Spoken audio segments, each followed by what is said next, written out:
Hey guys, Yoiston here with a really special video for you all today.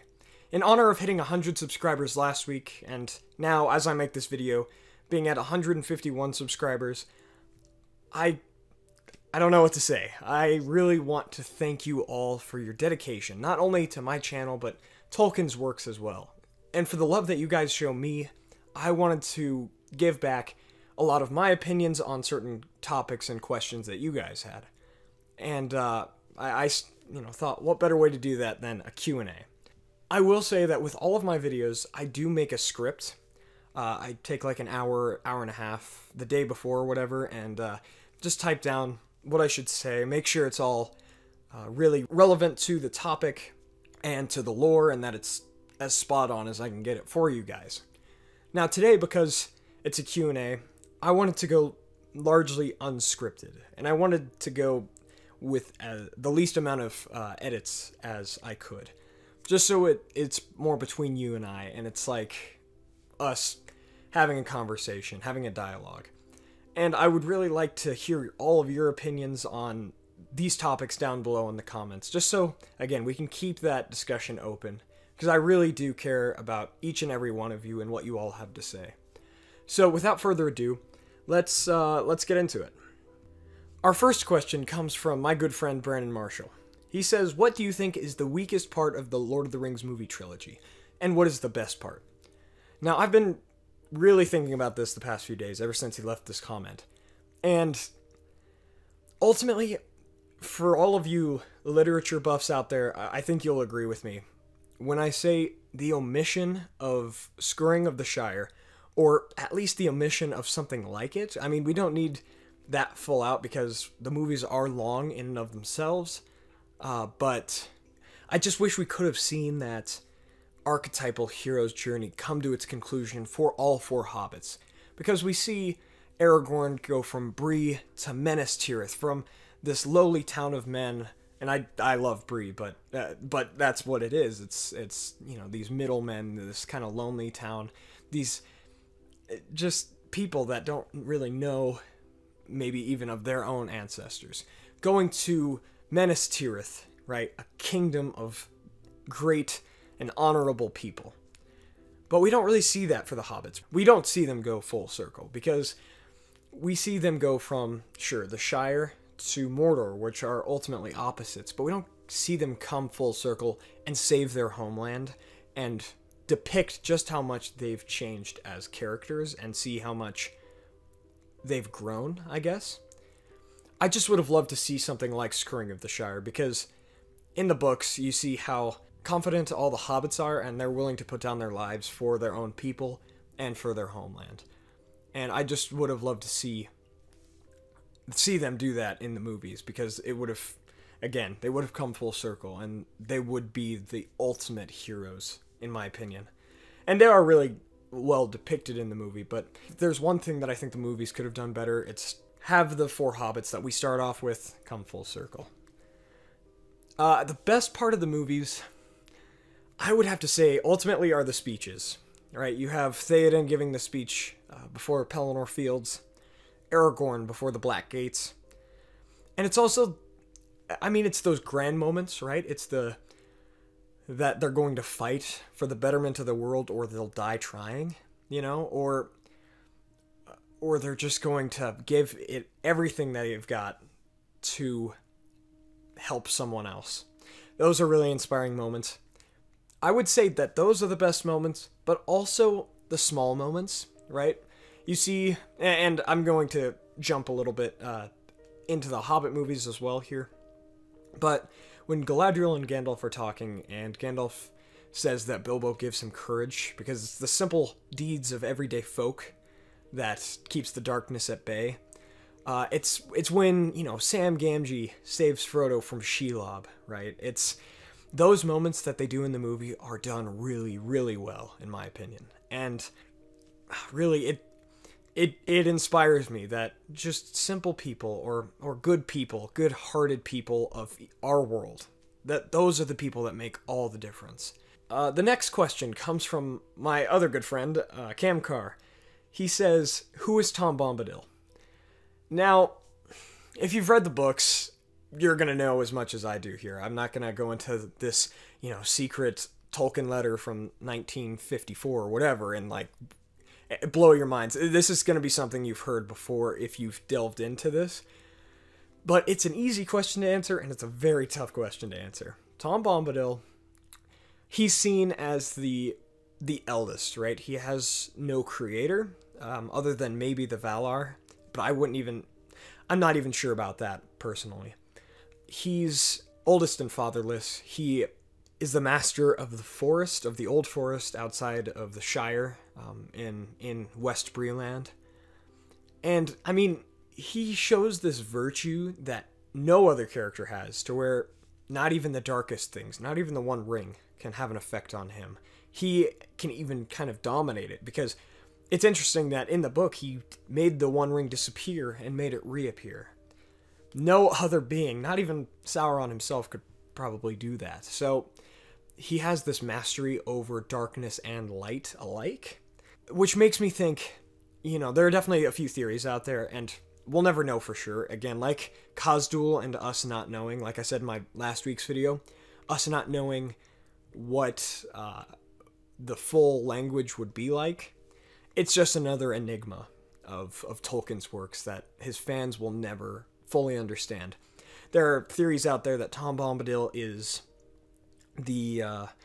just the byproduct of the song of the Ainur that created the universe. Like, he is just pure music, and that's why he always sings, and that's why he's so powerful. He was just a byproduct of that song. He was a byproduct of the earth itself. And I can't deny or accept that any of these are the true nature of Tom Bombadil.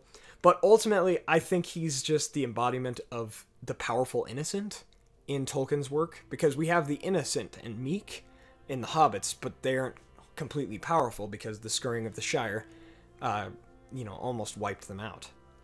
But Tom Bombadil is the innocent and powerful. It's that if we all stay true to our human nature and the more moralistic side of things, and if we keep true to what we love in nature and the world, nothing can have a dark mastery over us.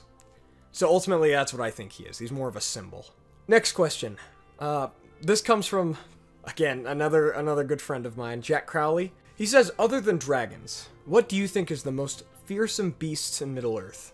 I mean, I would probably add Balrogs to that list as well if we're not talking about dragons or Balrogs, because if not for dragons, it would be Balrogs would be the next most powerful. But if I'm going to expand on that question further, I would say probably Ungoliant's spawn, the spiders of Middle-earth, those great spiders in Mirkwood, or Shelob's like cousins, or even Shelob herself. I would say they probably have a slight edge over the trolls and cave trolls of the world. They're dangerous in large numbers, which they're always in large numbers, right? They have a lot of, except for Shelob, of course, she's just by herself. But for the most part, they're always in large numbers. They have, they have this venom. They can cocoon people, all that kind of stuff. I would say that they're probably the most dangerous. Even the elves fear them to a certain degree. Brandon Marshall asks, who is my least favorite character? I was really thinking about this one too, and I don't think there's a character in Tolkien's works that is unnecessary, that's not needed in the story to tell a greater narrative. I think they're all pretty important and useful, and they all serve a purpose. But I would say if there's a character that annoys me and is meant to annoy me, I would say the biggest character there would be Lobelia and Lotho Sackville Baggins. It was because of them. Like, if they hadn't ever moved into Hobbiton, I'm not even sure if the scurrying of the Shire would have happened as drastically. No. But Lotho, what he does is buy up lands in the South Farthing to give to Saruman's lackeys. He becomes the chief of the Shire and imprisons Will Wheatfoot, the mayor of the Shire.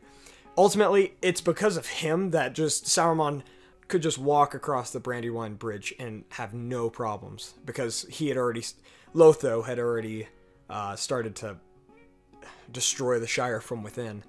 And that's just annoying because, again, the Shire is such a peaceful place. All of these hobbits, well, not all of them, because the Sackville Baggins has proved their true colors. Most, you know, hobbits are really kind and good-hearted, and for one of them to betray their own just to try to get power, it's really, it's annoying, and it's pretty sad, too. I'll answer one more question for you guys. Jack Crowley asks, why, over thousands of years, has art and technology never surpassed the typical fantasy swords and bows?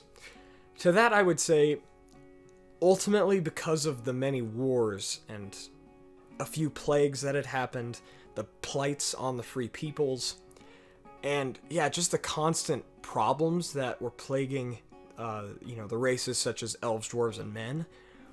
They didn't have time to really think, okay, I'm gonna develop something that uses gunpowder to shoot projectiles at my enemy. I don't think they were thinking about that. They were more thinking about how can I improve the swords that I have now, or the bows, and how can we continue to take down our enemies.